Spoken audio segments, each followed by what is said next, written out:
Hello friends, my name is Emile and welcome back to some more Reach the Peak, the show where you guys recommend the cars and then I take them up our hill climb course to see which one can come out on top. Today I have 5 vehicles for you here as usual, and we're going to be kicking things off with a Horizon Edition. This particular Horizon Edition is the 2000 Nissan Silvia S15 HE, 748 horsepower, 565 foot-pound of torque, 2,798 pounds of weight. It is the most powerful vehicle here today. It's also the torquiest vehicle here today. It is an S1 class car, 896 MPI, when equipped with the snow tyres. The Nissan Silvia S15 Horizon Edition is a suitably crazy monster, of course. 750 horsepower for a chassis which was originally meant to take 250. You can kind of imagine how that ends, and taking it up a hill climb course certainly doesn't help matters.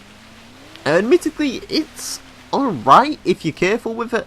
If you can exercise some throttle control, then yeah, this car is okay, I guess. I still wouldn't drive it. The more interesting thing with the S15 Horizon Edition, however, is the fact that this car is an S1 class car, 900 PI, and we've had the S15 Upgrade Hero go up the course before, and the Upgrade Hero had a lot less power. I think it runs about 350 horsepower, but it runs the Rocket Bunny kit.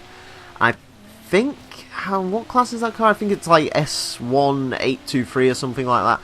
So it'd be interesting to see, you know, the comparison between these two cars, because, you know, this thing does have double the power of that vehicle.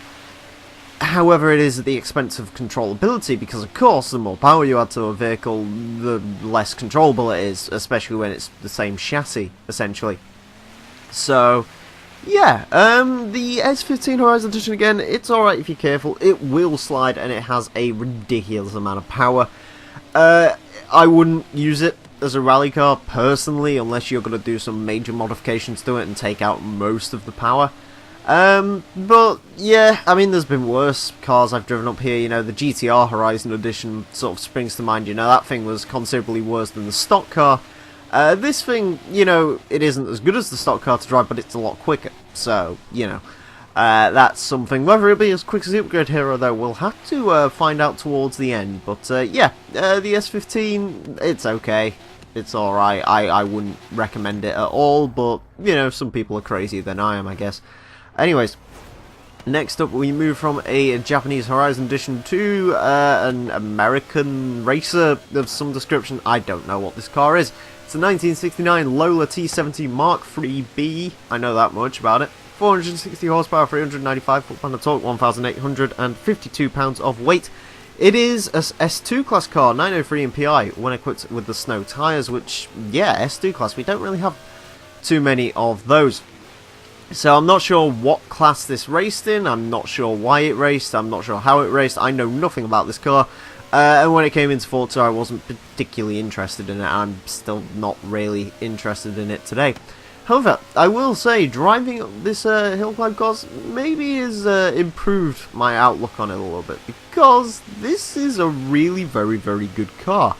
It's surprisingly good, actually. It's almost excellent, to be honest with you. It's really good. It has superb amounts of traction. It's essentially like driving a four-wheel drive car. Like, it's not far off. Yeah, it is got loads of traction, has loads of speed as well. It is a very, very quick vehicle, this. You know, the suspension is just about old enough so it's soft, but just about sort of race car orientated enough to not sort of roll through the corners or anything like that. So it's soft enough to deal with the bumps and everything. Really good car. It feels like it's floating half the time. The one thing I will say, maybe the only negative I can really give against this car, is it does kind of catch you off guard a little bit occasionally. You know, you will go through a corner a little bit too quick and bounce up and have loads of issues. I was getting that a lot through the ice here.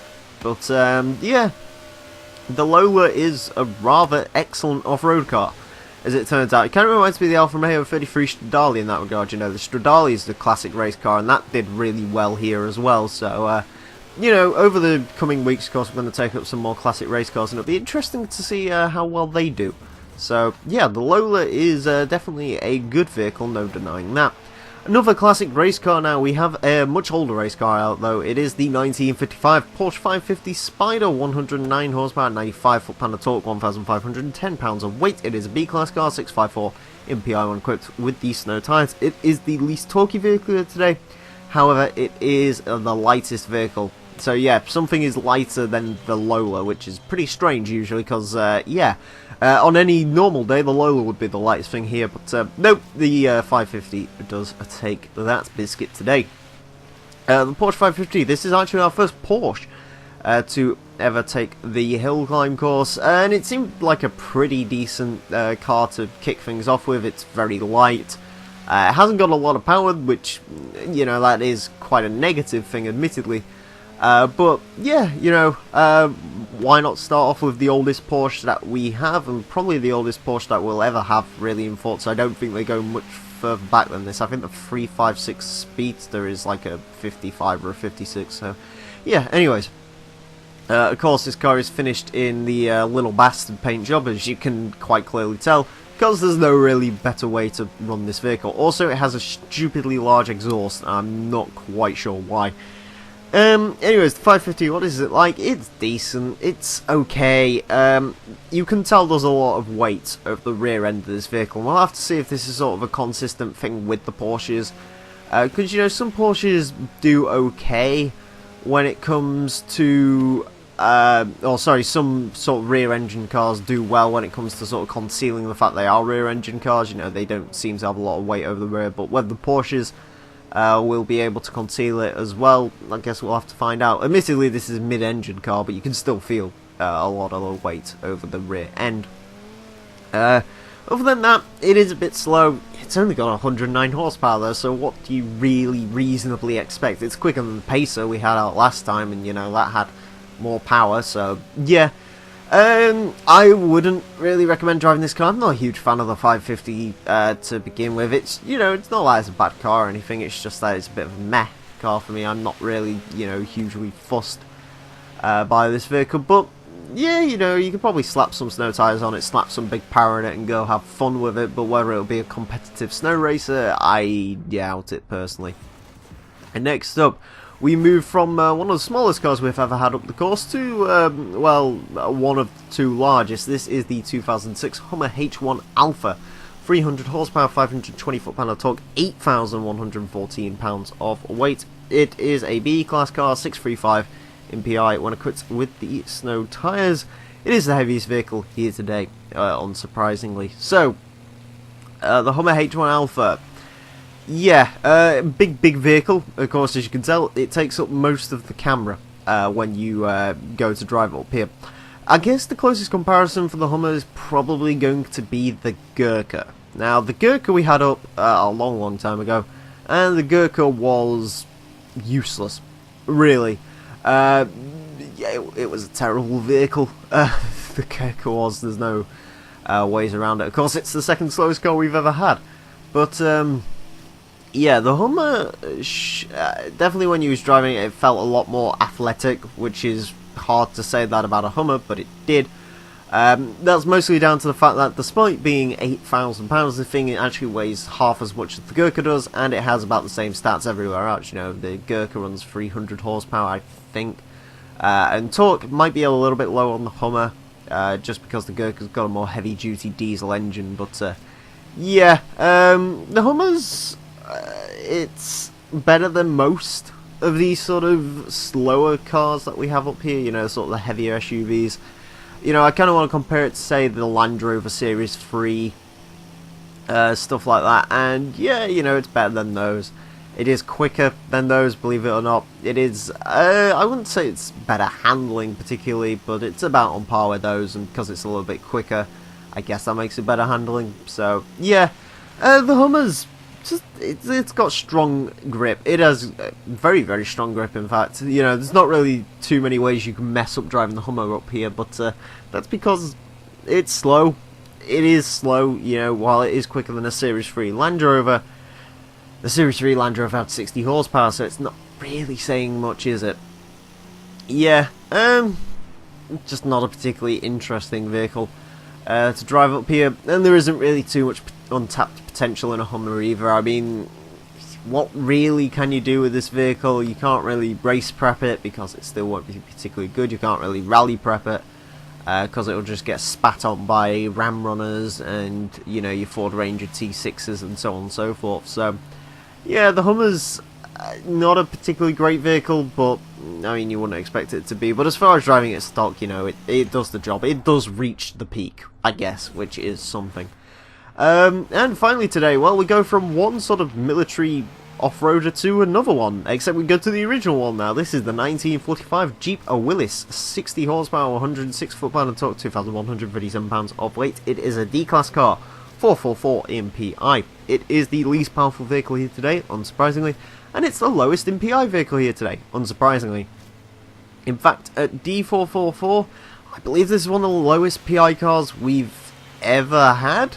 The Isetta, I think, the Isetta and the Reliant are the only ones that I can think that get close to this on PI and are a bit lower. There might be a few more, but yeah, this is one of the lowest PI vehicles we've ever had. The Willys Jeep has always been a pretty good vehicle to me. You know, I've driven this thing in Forza Motorsport 6 for Top Gear laps and so on, and it's a really very good handling vehicle, believe it or not. And, you know, in this game you can stick off-road suspension on it, it makes a good king car. You can probably race prep this thing and it won't be too bad, although I haven't really played around with that too much.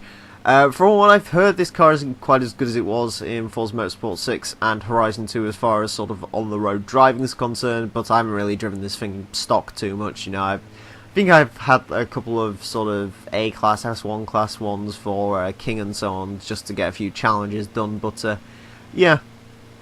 I haven't really played around with the Willys too much in this game. What is the Jeep like? It's slow. It's slow. It's like everything else that I drive up here that has 60 horsepower. It's slow.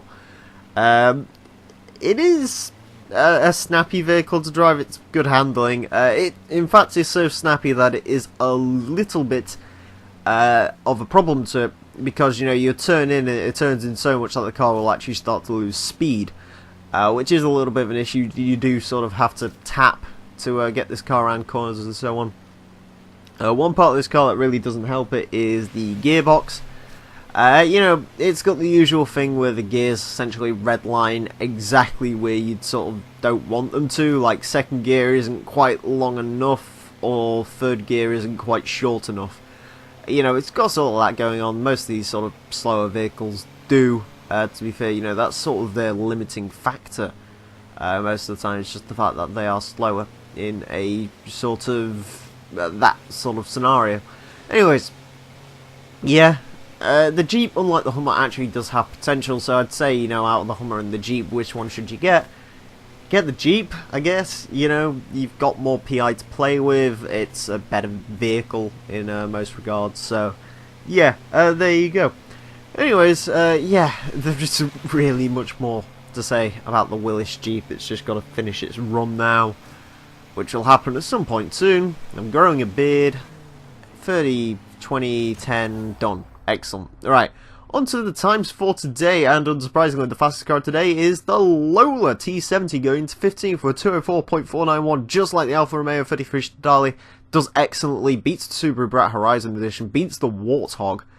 Beats a GTR, beats the Gallardo. It's just a little bit off of an RS200. Pretty crazy stuff from that car. I can't wait to send some more classic racers up here. In 72nd place, we find the Nissan Silvia S15 with 216.203, lodges between a Falcon and a Civic Type R. Admittedly, it is actually over a second down on the upgrade Hero S15, which is sort of milling around a 50th. So yeah, more power, less speed, apparently, as it turns out. The 550 Spyder is in 154th place with a 228.882. Does beat a 97 Civic, beats the Volvo 850R, beats the 87 Firebird. A little bit off of a Cuda 2002 Turbo. That vehicle could have probably done with a little bit more power. If it had a bit more stability as well, it could have done about high 227s probably. Moving down some more, the Hummer H1 Alpha is in 129th place with a 247.534. It is quicker than a Ford Transit and a Ford F100 and a Pacer. A little bit off of the Huracan Super Trofeo, and about second down on the Myers Manx.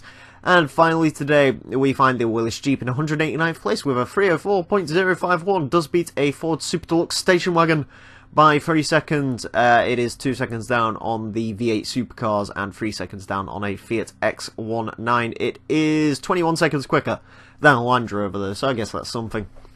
Anyways friends, that is it for this episode of Reach the Peak. I do hope you've enjoyed. As always, if you have cars you'd like to submit for this series, simply do so by commenting down below, and I will add them to my list of cars to take up the mountain. With that all being said and done friends, thank you all very much for watching. Mine has been the Real Emile, and until next time, a farewell.